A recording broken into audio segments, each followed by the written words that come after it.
E o assunto é sério, uma prisão e um alerta que se acende aos pais. Um crime que vinha acontecendo há 10 anos, segundo a polícia. Ele intimidava as crianças que sonhavam em ser grandes estrelas do esporte. O Balanço Geral hoje mostrou a reportagem completa e aqui no Ver Mais a gente então vai refletir. Afinal, como confiar? Como desconfiar? Por trás do sonho em ser jogador de futebol, uma denúncia grave. Foi nesse campo de grama sintética que um treinador de 45 anos de idade foi preso, suspeito de abusar sexualmente de pelo menos 7 crianças. Todas têm entre 10 e 12 anos de idade. Segundo a denúncia, os abusos aconteciam aqui, dentro do vestiário. O treinador coagia as crianças sob o argumento de que conseguiria patrocínios e contratos em grandes times de futebol. Para isso, elas tinham que manter relações sexuais com ele. Quem se negava sofria punições.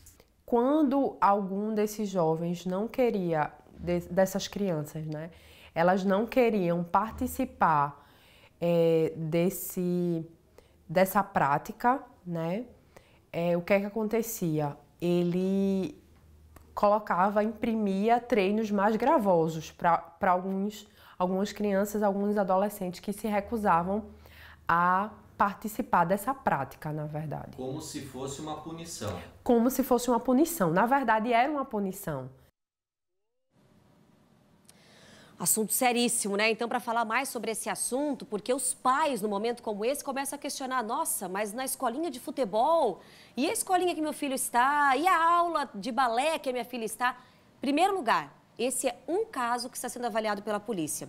Não dá para generalizar, só que exige e chama a atenção para esse lado de confiança e acompanhamento dos pais. Por isso a psicóloga infantil está aqui com a gente, a Monize Santos. Monize, muito boa tarde, obrigada pela vinda. Sabrina, eu que agradeço. É um assunto preocupante, e aí, até enquanto ali a reportagem passava, a gente comentava o seguinte, é uma pessoa que até então é de confiança daquela criança, daquele adolescente, e começa dessa maneira mesmo, buscando a confiança deles?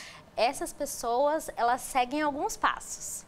Né? O primeiro passo é a escolha da vítima, que a gente chama de aliciamento.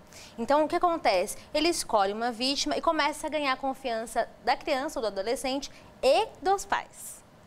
Né? Então, ele se faz muito presente, ele fala que o filho, né, no caso do técnico, vai ser uma grande estrela e que vai investir, que ele tem muito talento e vai ganhando a confiança desses pais.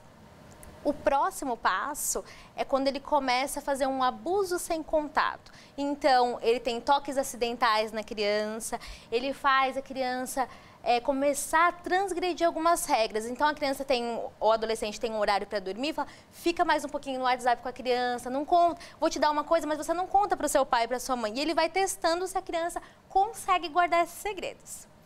O próximo passo, daí, é o abuso com contato. Que é, né, desde o começo é o grande perigo, mas esse é o mais grave. Onde ele começa a apresentar fotos, ele começa a mandar fotos, pedir fotos para a criança. Né? E como ele ganhou a confiança dessa criança, ele acaba se aproveitando disso para utilizar essa criança para o que ele quiser. E como um pai, como uma mãe, porque às vezes essa criança e esse adolescente, na cabeça deles, tá normal.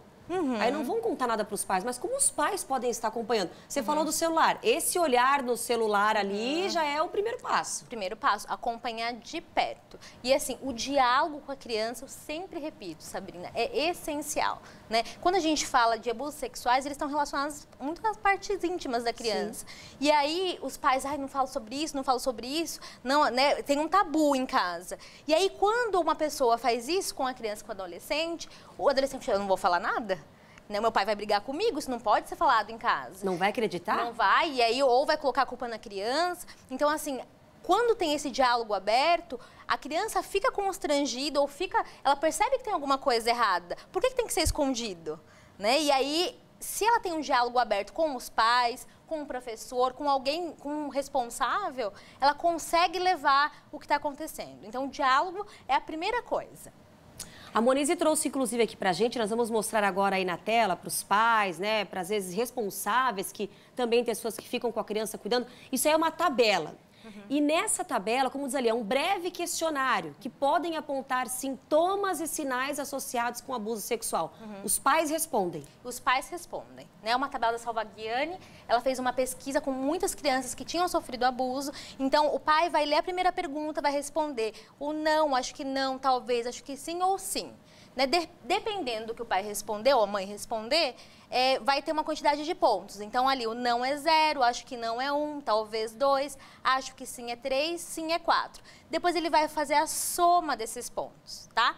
E aí que aí que a gente tem que ficar atento. Se o número é de 3 a 6, 3 a 5, o que acontece? Não tem suspeita, não tem indício, tá? Se o número é de 6 a 9, a gente já tem que ficar alerta, é como se acendesse o sinal amarelo do semáforo. Assim. Algo pode estar errado. Algo pode estar errado. E aí, depois de 10 a 13, a gente tem fortes indícios que alguma coisa está acontecendo com essa criança ou com esse adolescente. Acima de 14, são indícios fortíssimos, suspeitas fortíssimas que alguma coisa está acontecendo. Então, não é uma resposta exata essa tabela, mas para a gente tentar exemplificar, deixar mais claro para os pais o que pode estar acontecendo, essas perguntas ajudam bastante. Moniz, e aí, identificado uma determinada situação, nesse caso, por exemplo, né? Claro que a gente está falando de uma maneira de fora, mas a gente sabe que envolvem vítimas. E aí, falando dessas vítimas, envolve angústia, envolve revolta dos pais, da própria criança ou do próprio adolescente.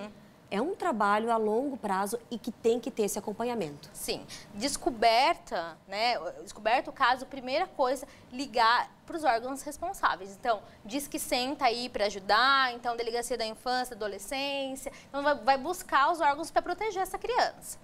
Né? E aí o cuidado dos pais também com essa criança, porque às vezes os pais se revoltam tanto, que eles falam, mas por que você não me disse? Por que você não me falou? Por que você escondeu? E aí começa mais uma culpabilização para a criança, porque a pessoa que fez isso com a criança, ela culpabiliza a criança já. Você que está fazendo escondido, eu vou contar para o seu pai se você não fizer.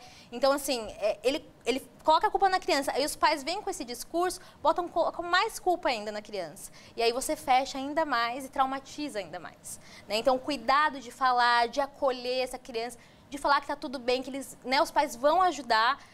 Esse é o caminho principal, e procurar os órgãos responsáveis. É o grande caminho, né?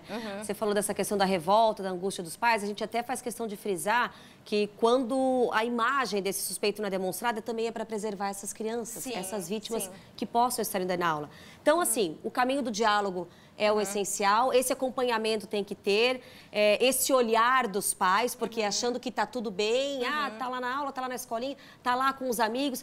E outro alerta, porque a grande maioria são pessoas conhecidas. A maioria, 55% são pessoas conhecidas. E eles fazem isso que a gente falou, eles vão ganhando a confiança dos pais. Então os pais ficam tranquilos, uma pessoa legal, uma pessoa boa, e vai se aproximando da criança. Então tem que tomar bastante cuidado, o olhar precisa ser para a criança sempre. Então mudou o comportamento, tem algumas dicas básicas, assim, coceiras nos genitais, infecção urinária recorrente, a criança muda o comportamento, assim, super extrovertida, e daqui a pouco ela está muito tímida, muito chorosa. Então, assim, alguma coisa, talvez não seja exatamente isso, mas alguma coisa está acontecendo com essa criança. Né? E aí, por favor, não tem condição social, não tem classe, ou seja, ter esse acompanhamento geral. Geral, né? Então, atenção dos pais, atenção dos professores que estão com as crianças, né? E encaminhar essas crianças para tratamento quando isso for descoberto. Ou, né, alguma suspeita, os pais têm dificuldade de falar, né? Tem esse tabu em casa, não sei como abordar, procure os profissionais. Então, psicólogos, pediatras, enfim, para acolher essa criança da melhor forma possível. E aquele radicalismo também de repente, já puxar a pessoa para conversar, também não é bem assim, né? Não. Puxar a criança adolescente. Com calma. Você imagina, se os pais fazem alguma coisa contra essa pessoa e aí ficam presos também. Essa criança... Não, e com a criança também, eu digo, né? De puxar, vem cá, como é que é? Sim. Também não é assim que funciona. Não, ela não é culpada. Né? Ela não tem consciência do tamanho da atrocidade que essa pessoa está fazendo. Verdade. Moniz, muito obrigada por esses esclarecimentos. É um assunto seríssimo.